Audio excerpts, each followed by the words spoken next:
Bonjour YouTube, bienvenue pour ce condensé d'analyse sur Paris contre Guangzhou Charge.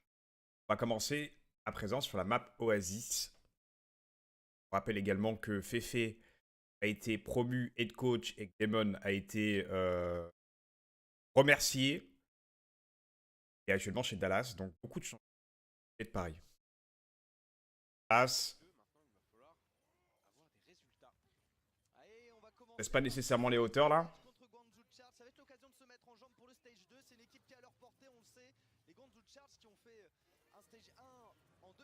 Soon reste très patient, il provoque la Primal Rage du côté de Rio.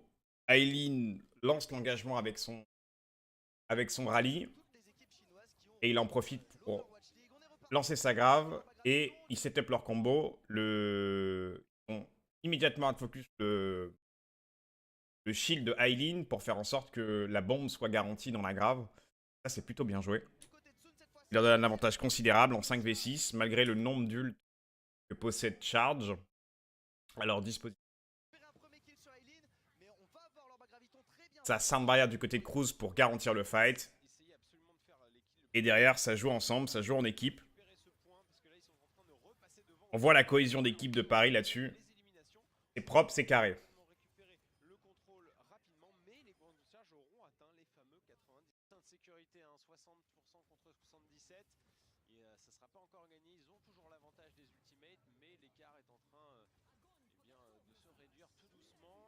Engage directement avec la grave, Baki ult. Malheureusement, ça ne fait absolument pas. Du coup, ça surenchérit sur un supercharger. Ils utilisent énormément de ressources Charge pour essayer de récupérer ce point. Beaucoup trop. Hein.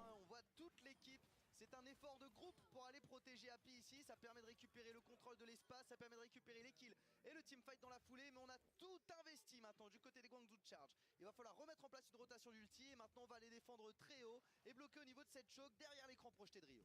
Le fait qu'ils utilisent autant de ressources pour gagner ce fight-là en question, qui était très important à gagner bien entendu, je pense que ça, du coup, ça leur a coûté la game. Du coup, ça leur a coûté clairement la game parce que derrière, t'as aucune ressource. Et Paris, en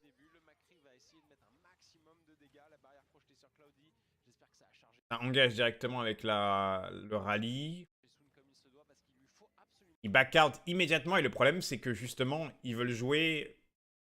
Ils veulent désengager le point. Le problème, c'est que Rio ne le touche pas. Il a eu peur de faire une erreur, j'imagine. Ils ont désengagé. Le problème, c'est que personne n'était sur le point. Déjà, là, en termes de positionnement, t'as un énorme désavantage. Paris a beaucoup plus de ressources que toi et l'avantage positionnel, tu ne le possèdes plus. Donc, du coup, là, le fight, pour commencer, il est extrêmement mal engagé.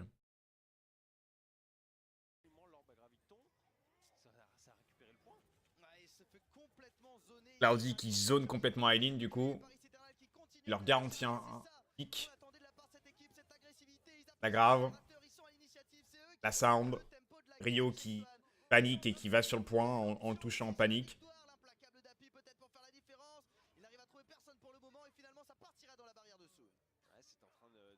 Et là, c'est clean up. Hein.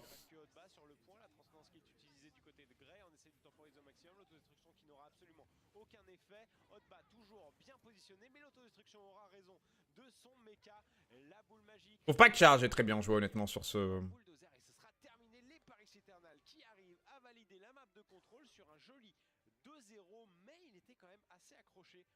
Charge est nécessairement bien joué sur cette map. Honnêtement.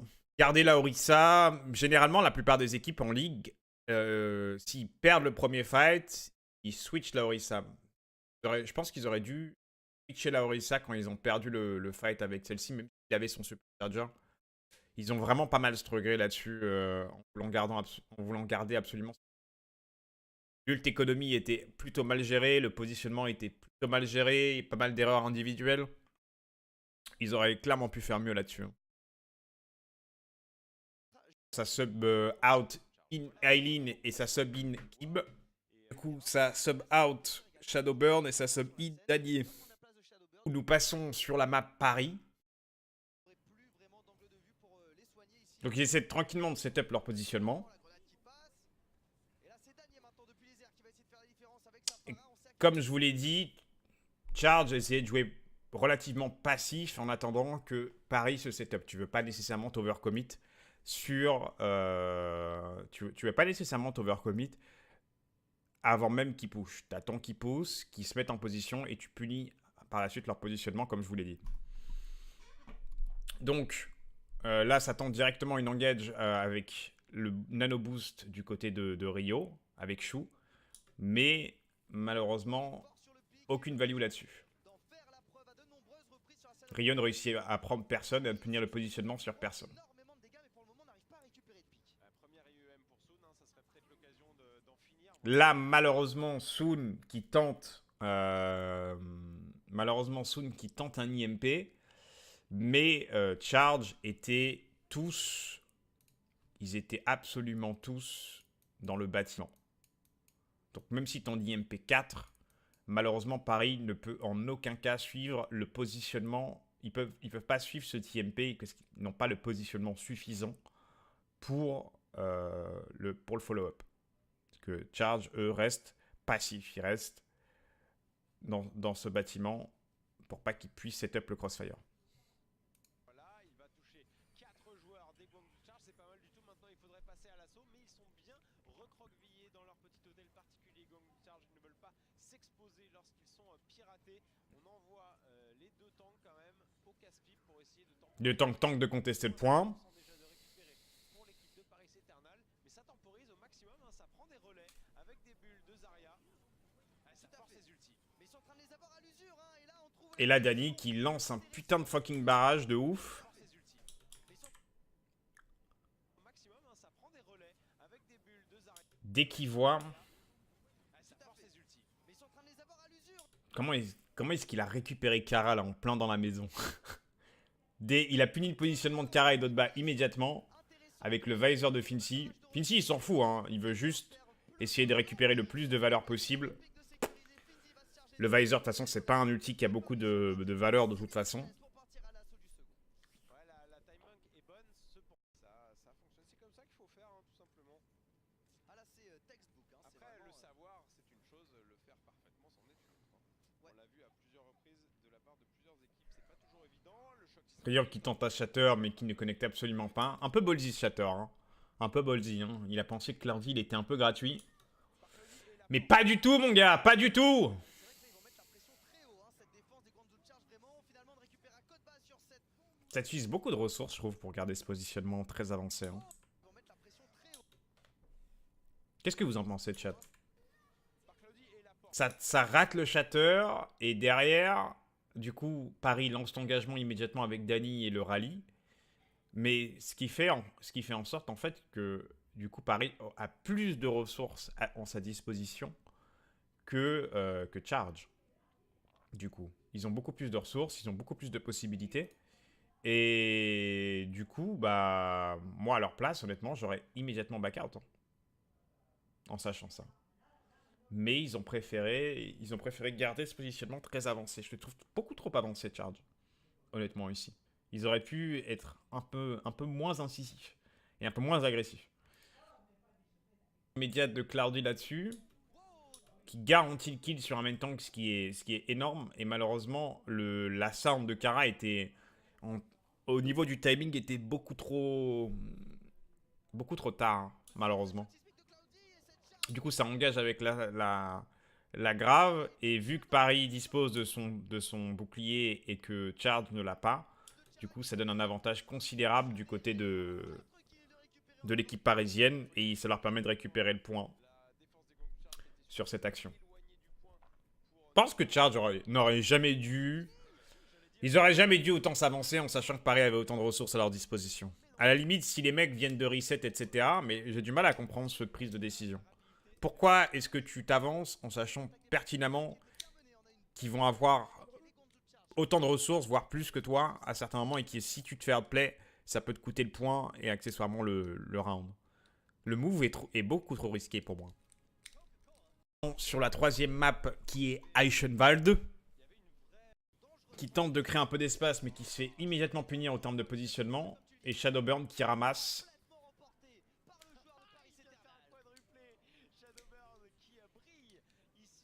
Genre, qu'est-ce que j'ai à dire là, analytiquement, chat? Shadowburn, il les explose avec sa Pharah. Il est meilleur. Voilà, c'est tout ce que j'ai à dire, moi. La meilleure Pharah de Russie, mon pote. Tiens, prends des roquettes. Ouais, ce pic importe absolument pas. Hein. Il importe absolument pas. Il se remet en place, mais j'ai rarement vu, honnêtement, une équipe aussi dispersée qu'est Charge. Là, au niveau ligue, où il y a les meilleurs joueurs du monde, j'ai rarement vu une équipe aussi dispersée. Et j'avais vraiment l'impression là de voir une équipe Rank Games qui joue pas du tout ensemble et qui sont en train de dire non mais lui il fait rien. Genre c'est ouf. Ça engage avec l'IMP directement du côté de Sun. Mais Haut-de-Bas, je pense qu'il aurait dû attendre ici. Hein. Le problème c'est que tu as la bombe de Haut-de-Bas à gérer là.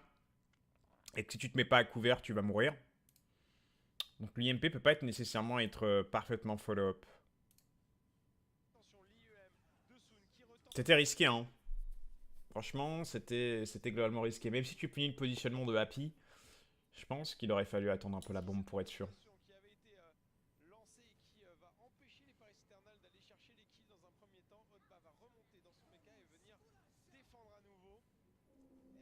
Ça engage directement avec la sound. Et derrière, tu sens un charge qui est complètement en panique en essayant de contest le point. Et ils jouent pas ensemble. Ils mettent pas la pression sur Paris. Ils jouent passivement en contestant le point, quoi. Et ils se font absolument écraser. Tu les sens perdus. Presque perdus, presque mentalement absents. Très bizarre.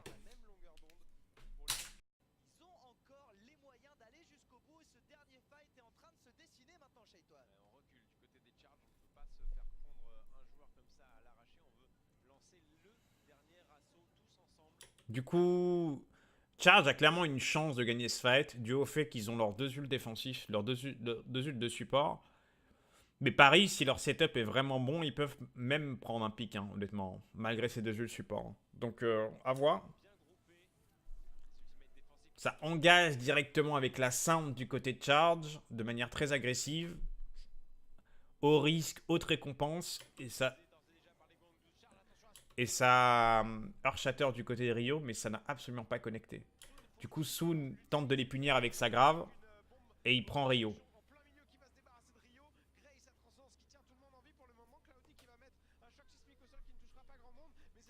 Why not, hein?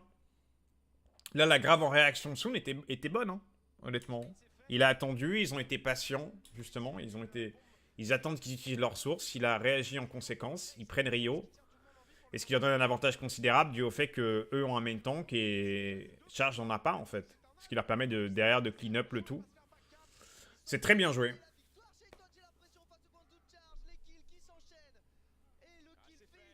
Charge aurait pu prendre un pick grâce à cette sound. Ils auraient pu faire la différence. Malheureusement, Rio, il a connecté aucun de ses shatters quand il était sur Rain. Tu me diras, Cloudy aussi, sur cette map. Mais Paris a juste été meilleur. Hein. Et eux, ils ont été pas assez agressifs, je trouve. Maintenant, sur la meilleure map du jeu, qui s'appelle Junkertown.